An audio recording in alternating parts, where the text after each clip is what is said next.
एक बार हल्का ठंडा लगा दिए फिर जाके बैठ जाए। है भाई भाई भाई हमहू करबे दूरा सुनो हां खाली तालियां बजा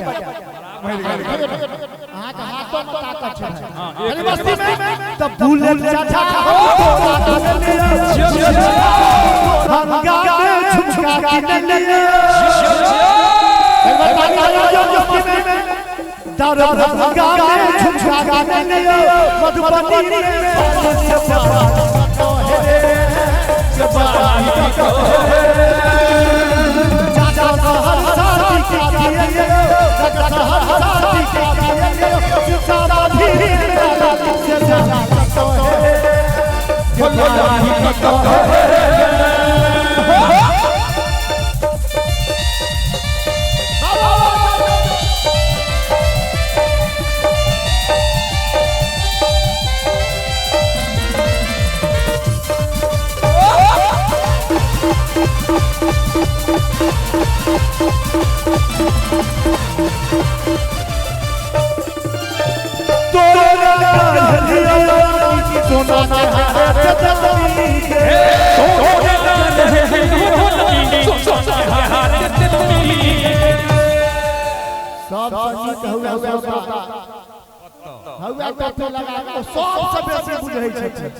खूब ताली बजा रहल छै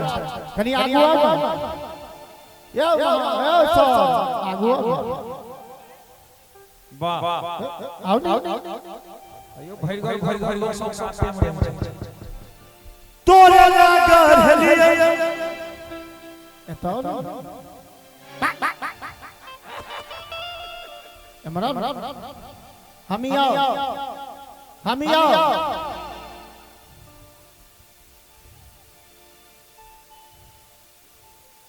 नाउ और आदरणीय असल हीरो अही के देख के हमरा बोल आओ पता जाय छै हमरा समाचार आदरणीय पवन भैया के सौजन्य सो ई 201 पुरस्कार आशीर्वाद भेटल पवन बहुत धन्यवाद बहुत आहा बैसा बैठा रही हो परंपरा आग्रह छै तोरे नगर अय्या तनी वीडियो हमार घुमा दी सब कैमरा वाह रे वाह तोरे नगर हलियानी सोना के हारे ते दानी के प्यार के पैजनिया चांदी कीन दलिया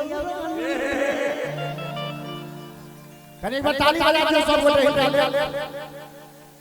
एक बार हल्का ठंडा लगा दिए फिर जाके बैठ जाए। है भाई भाई हमहू करबे दूरा सुनो हां खाली तालियां बजा हां का हाथों में ताकत है। अरे मस्ती में तब भूले चाचा हो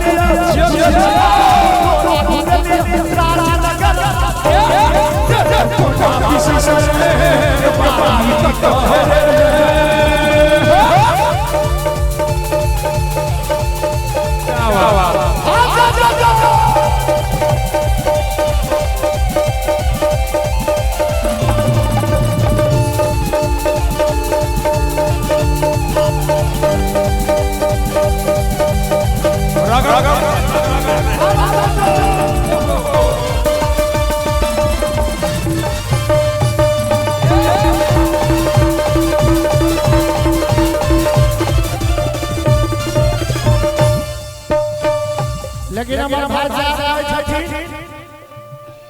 मैसेंजर पर मैसेज करो दिल के हमर पल के तू रही के तू रही ये भाषा लिखबो तू के भाषा लिखबो तू के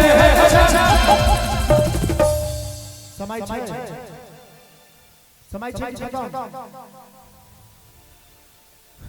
एक दो मिनट सब ताली बजे खेलते नहीं कैमरा भैया अहां केना ताली बजे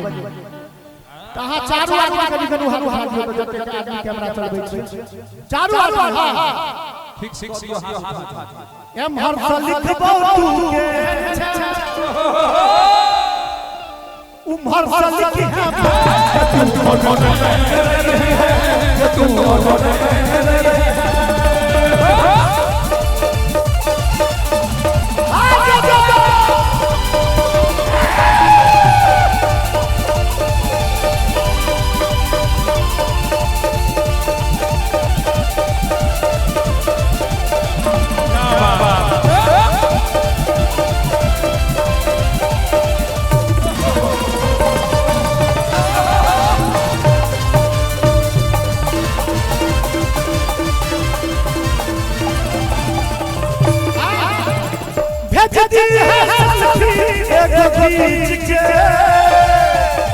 मिट जाए दूरी अपना भेजती है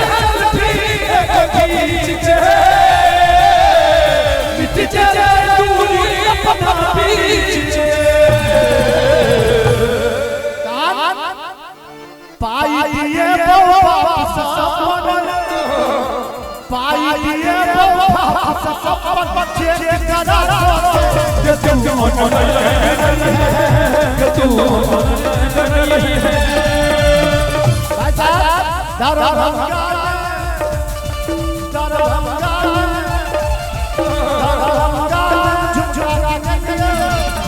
एक बार दूसरा कलाकार थे कनिया निकला के एक बार दोनों हाथ उठा दिया था ताली बजाई मधुबनी